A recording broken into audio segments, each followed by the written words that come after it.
In our headlines on this Wednesday, August 6th, here in South Korea. Former First Lady Kim Gon-hee has been summoned by a special counsel and is answering questions over a series of allegations against her. And US President Donald Trump says his trade deal with South Korea offers, quote, tremendous business, especially for American car makers. Meanwhile, the latest average growth outlook for South Korea this year among 8 major global investment banks has been raised to 0.9%.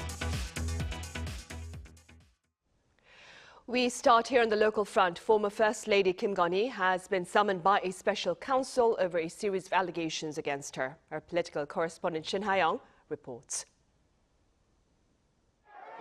Shortly after 10 a.m. on Wednesday, former First Lady Kim Gon-hee arrived at the office of Special Counsel Min Jung-gi in Jongno-gu District for questioning over multiple allegations. This comes after Kim, the wife of former President Yoon Suk-yeol, was summoned 2 weeks ago to appear at the office. Before questioning, she bowed and apologized to the public for causing concern. I am truly sorry that a nobody like myself has caused concern for the people. I will faithfully undergo the questioning. However, she did not respond to questions from reporters about the allegations. This marks the first time in South Korea's constitutional history that a First Lady has been publicly named as a suspect in an investigation. According to the special counsel team, Kim's questioning began at 10:23 a.m. and she did not exercise her right to remain silent. The special counsel team focused on 5 of the 16 allegations made against Kim on Wednesday, starting with her purported role in manipulating stock prices. Other allegations include interference in the candidate nomination process during past elections and receiving luxury gifts from the Unification Church through a broker. Since Kim did not agree to be video recorded, the face-to-face questioning took place without it. Ahead of the questioning, Kim's representative said she would answer questions as fully as possible without refusing, but wants to avoid questioning after 9 p.m. due to her poor health. Earlier, they requested to separate the questioning by each allegation or to finish before 6 p.m., but the special counsel team refused, saying she would be treated like any other suspect. Shin Ha-young, Arirang News. President Lee Jae-myung has called for a thorough probe into POSCO E&C following a series of industrial accidents involving its workers. According to presidential spokesperson Kang on this Wednesday, the president has ordered a detailed review into whether safety protocols were followed and whether the incidents were preventable. He also instructed officials to look into all possible legal actions, including revoking the company's construction license and banning it from public tenders. Back on Monday, a worker was seriously injured at a highway construction site overseen by POSCO E&C. There have been 4 losses of lives at the company's construction sites this year alone. The ruling Democratic Party will expel 4-term lawmaker Lee Chun-seok over allegations of illegal stock trading. Now, Lee withdrew from the party earlier on Tuesday, one day after he was caught on camera engaging in stock transactions on his mobile phone using an aide's account. Now, his action drew strong condemnation amid the government's push for stock market transparency. The party, for its part, on this Wednesday pointed out that members who leave the party to avoid disciplinary action can still face expulsion. The DP also tapped 6-term lawmaker and former Justice Minister Chu Mi-ae to lead the Judiciary Committee, a post that Lee Chun-seok previously held. Also, according to the top office, the president has called for a swift and thorough investigation into the matter. In other news, US President Donald Trump says his trade deal with South Korea offers, quote, tremendous business, especially for American car makers. Our Lee Sing-jae has the latest.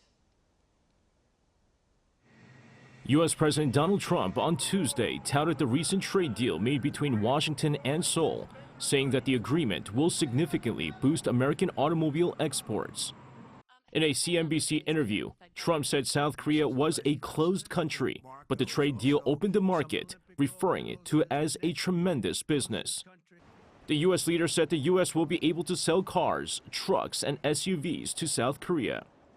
While South Korea has long imported American cars, the U.S. has repeatedly criticized Korea's automobile safety and environmental regulations, viewing them as non-tariff barriers. Meanwhile, during the same interview, Trump also said that his administration will raise levies on imported pharmaceuticals to 150% in a year. He added that the tariffs will then be raised to 250% later, as he unveiled a plan to announce more sector-specific tariffs within the next week or so. And Trump's push to reduce America's trade deficit through tariffs seems to be working, according to latest data. According to the Commerce Department's Bureau of Economic Analysis, the U.S. trade deficit narrowed significantly in June, while the trade gap with China fell to its lowest level in over 21 years. While the goods trade deficit dropped to 10.8%, reaching its lowest point since September 2023. However, beyond the trade figures, the U.S. economy is showing signs of strain as key measure of activity in the U.S. service sector stalled in July, with businesses citing rising costs and growing uncertainty due to the influx of new import taxes. Lee Seung-jae, Arirang News. Meanwhile, in a rather promising turn of events, global investment banks have raised their growth projections for South Korea this year. Our correspondent Moon Ji-young has more. Major global investment banks are raising their forecast for South Korea's real GDP growth this year. According to the Korea Center for International Finance, the average 2025 growth forecast for South Korea among 8 major global investment banks stood at 0.9% as of the end of July. Notably, J.P. Morgan, which had previously held the most pessimistic view on the Korean economy, has significantly upgraded its economic growth forecast by 0.2 percentage points to 0.7% in just 2 months. Following the Bank of Korea's second quarter GDP announcement last month, J.P. Morgan assessed that Q2 GDP growth slightly exceeded market expectations, driven by strong exports and an increase in manufacturing. Goldman Sachs also raised its growth forecast by 0.1 percentage point to 1.2%, reflecting the outcomes of Korea's tariff negotiations with the U.S. In its August 1st report, the bank noted that the deal with the U.S. reduces uncertainties regarding tariff on specific items such as semiconductors, adding that Korea is not at a disadvantage compared to other countries. Regarding whether the Bank of Korea will also raise its forecast and its revised economic outlook this coming August, an expert noted that while the uncertainty from the tariff negotiations is easing, potentially improving our exports, it's still unlikely that these agreements will drastically raise the economic growth forecast. Nevertheless, it will probably be slightly better than the 0.8% we had expected. The Bank of Korea, in its May forecast, projected this year's annual growth rate at 0.8% and anticipated that the supplementary budget would boost the rate by 0.1 of a percentage point. Moon Ji-young, Arirang News. South Korea serves as a role model given its proactive stance in defense against North Korea and its increased military spending. Now, this is according to U.S. Under-Secretary of Defense for Policy, Elbridge Colby. In a recent post on his social media platform, he also stressed the importance of modernizing the ROK-US alliance in response to emerging regional security concerns. And South Korea says it has completed the dismantling of loudspeakers directed toward North Korea. Some 20 speakers along the frontline areas have been removed and will be stored at nearby military units. This latest move follows the suspension of loudspeaker broadcasts by the Lee Jae-myung administration as it entered the top office in June. Now, North Korea has yet to acknowledge this latest extension of an olive branch.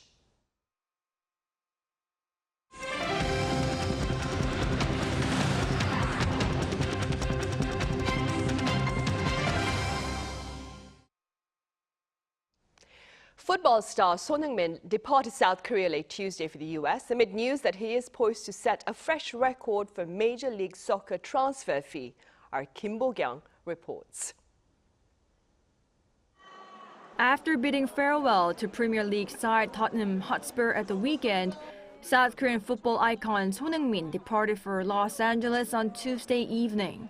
He signed autographs for hundreds of fans who had gathered to get a glimpse of him at Incheon International Airport before boarding on LA-bound flight. Several reports have said that Son is expected to join Major League Soccer team Los Angeles FC with only the final details of the transfer, completing paperwork and doing a medical check remaining. Son could officially announce his contract with LAFC as early as Wednesday local time. When it comes to his transfer fee, both BBC and ESPN said Son was moving for a fee of around 26 million US dollars, which is around 36 billion Korean won. If the number is correct, the figure would break the MLS record 22 million US dollars Atlanta United spent to have Emmanuel Latelat for Middlesbrough. This would make his move to LAFC the highest transfer fee in MLS history. Son's new chapter in the U.S. comes after he ended a decade-long journey with Tottenham with a farewell game, Tottenham's preseason match against Newcastle United at Seoul World Cup Stadium on Sunday. One of the toughest decisions of my football career. This is how he described his feelings as he announced that he is no longer going to be a Premier League player. Since joining the Tottenham in 2015, Son is fifth on the all-time scoring list for the team with 173 goals in all competitions.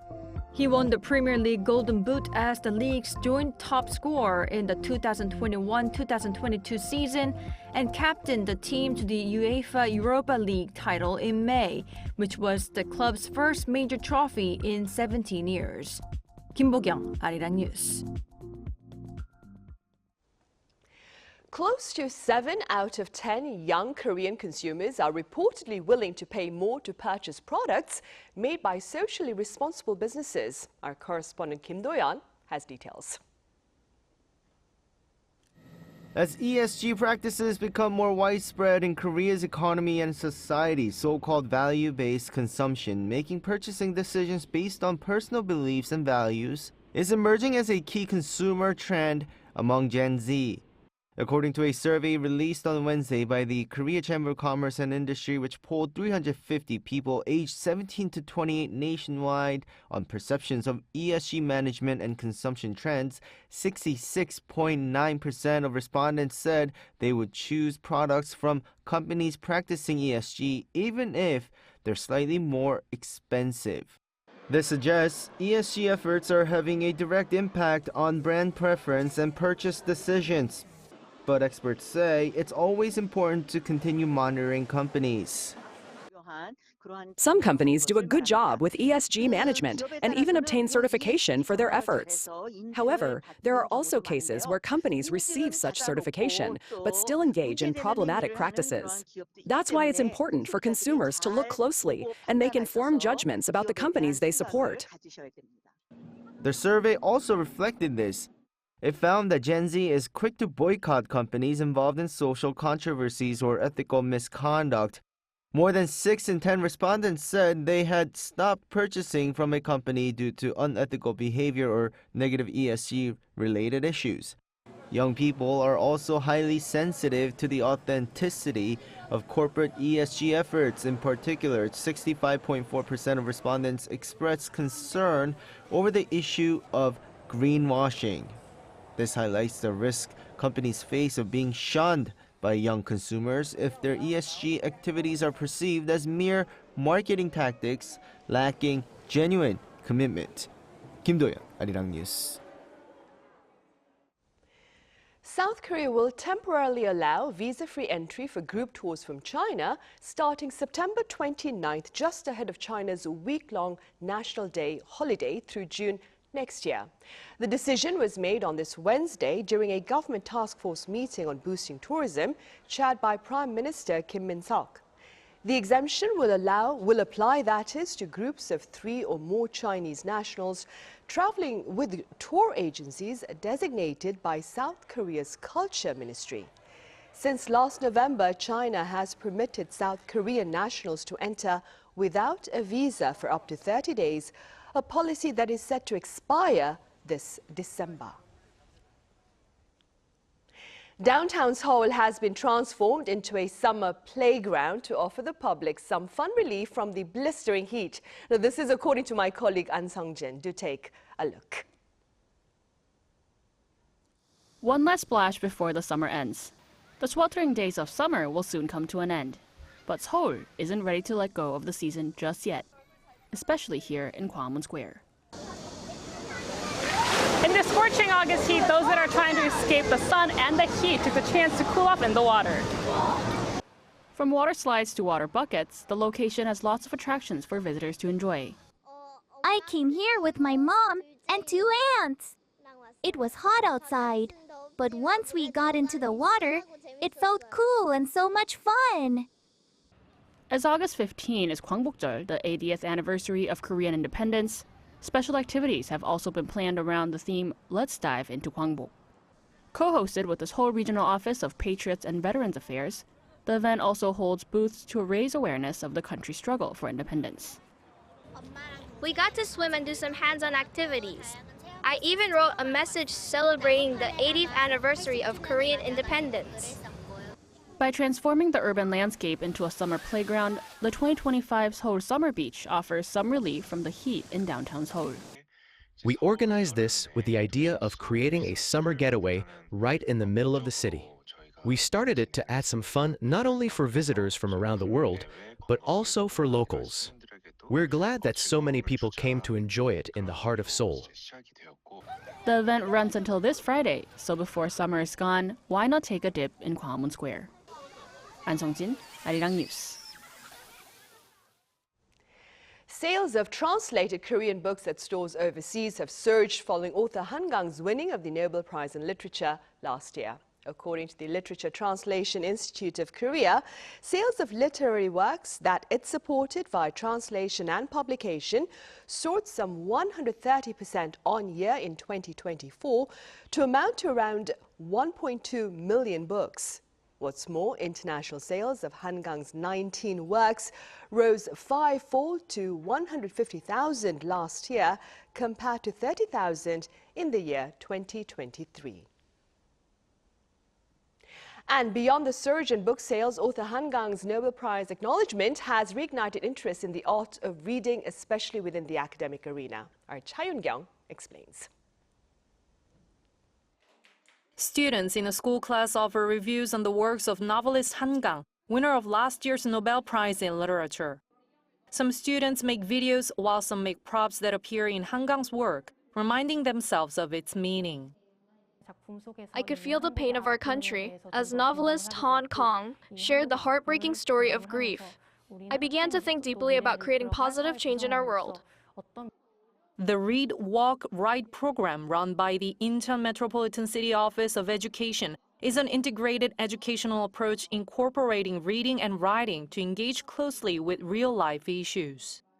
Students get to read the work in English afterward to improve their foreign language skills as well as their understanding of general culture. My biggest concern at school is always to make students read more. I can feel that reading has become one of the cultural movements among teenagers through the Read, Walk, Write program. Teachers who implemented the program gathered together and shared their achievements of the program. The Education Office is planning to transform Incheon into a city of learning by fostering the growth of students and society through the program. Cha Yun-kyung, Arirang News. Blackpink member Rosé has been honored with 8 nominations at this year's MTV Video Music Awards. Now, 8 nominations is the highest number ever for a K-pop solo artist. Rosé has been nominated for Video of the Year and a Song of the Year for her duet Apatu with pop star Bruno Mars, among others.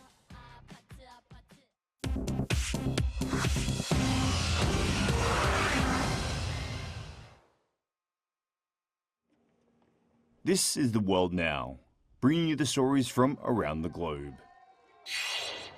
The UN Secretary Council assembled on Tuesday for a meeting called by Israel to address the situation of hostages still held in Gaza, following Hamas's release of videos of emaciated Israeli hostages. At the meeting, United Nations Assistant Secretary General for Europe, Central Asia and Americas, Miroslav Yenka, condemned footage of the visibly malnourished hostages Iviata David and Rom Breslavsky, who were taken hostage by Hamas on October 7, 2023. He also emphasized that hostage-taking is a violation of international law and constitutes a war crime. Yenka addressed reports that Israel's Prime Minister, Benjamin Netanyahu, is seeking to expand military operations in Gaza, calling the plan deeply alarming and a risk to the lives of remaining hostages. Aide David, the brother of hostage Iviata David, also spoke at the meeting via video link-up and described the deteriorating condition of his sibling. A U.S. Coast Guard investigative board has found that the Titan submersible that imploded in 2023 had an inadequate design. OceanGate's Titan submersible was on a tourist expedition to the wreckage of the Titanic when it imploded, killing the 5 people on board, including OceanGate CEO Stockton Rush. According to a 300-page report released on Tuesday after a 2-year investigation, the implosion was deemed preventable. The U.S. Coast Guard Marine Board of Investigation emphasized the need for stronger oversight and clearer regulatory pathways for operators pursuing innovative designs outside current standards. Wildfires swept through parts of Spain on Tuesday as the country endured its second heat wave of the summer, with temperatures soaring to 40 degrees Celsius in several regions. In Spain's Galicia region, firefighters battled a wildfire near residential areas in the town of Ponteceso, and the nearby village of Colme Aldea was evacuated. In southern Spain, a blaze in the town of Tarifa spread rapidly through nearby mountains, forcing the evacuation of hotels and campsites in the area. Efforts to contain both wildfires were hindered by strong winds.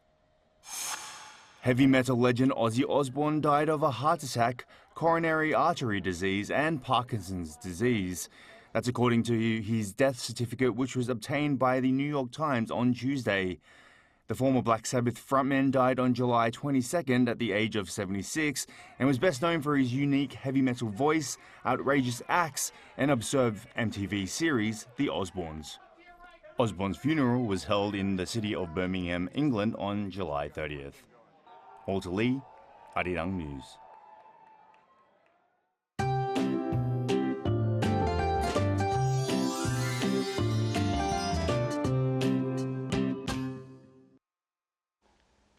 Rain has made a comeback and was coming down hard in the northern parts of Korea, dropping heavier rain in parts of Gyeonggi-do and Gangwon-do provinces. But from tonight, southern regions will be seeing heavier rainfall into tomorrow morning, and Jeju Island will see rain all day tomorrow. Jeollado provinces and Jeju Island will be seeing heavy downpours. The rest of the southern provinces could be seeing 30 to 70 millimeters an hour of rain lashing down overnight.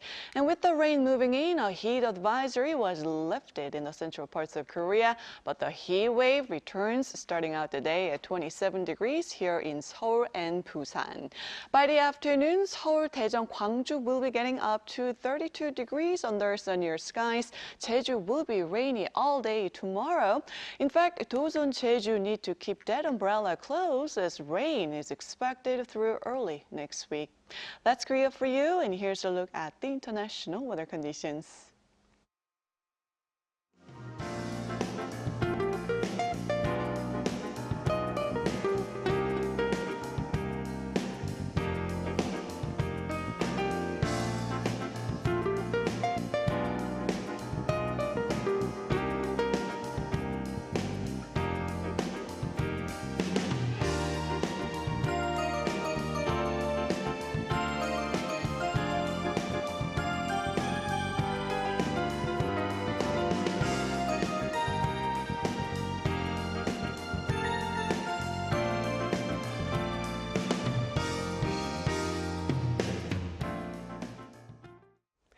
Right, those are the headlines at this hour here in South Korea. As always, thank you for watching.